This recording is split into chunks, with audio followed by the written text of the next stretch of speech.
you're releasing and releasing and releasing and releasing and releasing, going back to that pristine purity before intellectualism and mundane conditioning took over affairs. You're polishing that mind of Tao and trying to find the real mind.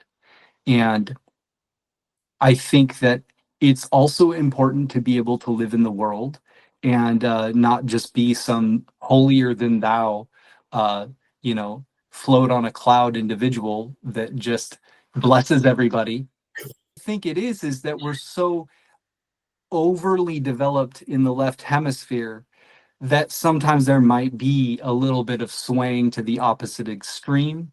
But I think there is a goal to be able to use which one needs to be drawn forward at the moment and have kind of a synthesis between the two where we don't forget what we are, which is something we can't say in language.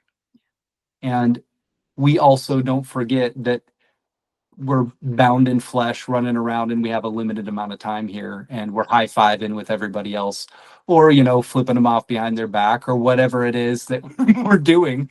But there's this wave that's going through us that when it comes out into technology where anyone can talk to anyone through videos, where you can see somebody's body language and talk to somebody from across the planet, and you're seeing how life is living through all of us in kind of these wave-like patterns, where you could learn about astrology and see how that might affect a ton of people, but until you see it with your own eyes, how that's actually affecting people everywhere, and all those synchronicities, and just like the idea that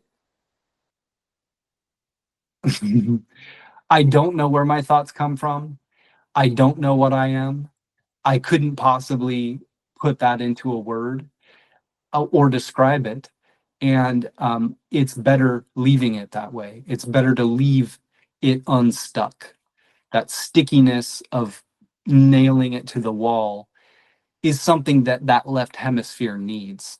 It needs to be able to do that, but it's taking something from the right hemisphere, a dream that you wake up and it's leaving, it's escaping you as you're trying to remember it. You're trying to gather the dream and piece it together with that part of yourself that just, woke up. And that left hemisphere takes over and we're just piecing this shit together and it's just so flowy. It's already moved on, you know what I mean? But I think that's kind of the point, is that we don't have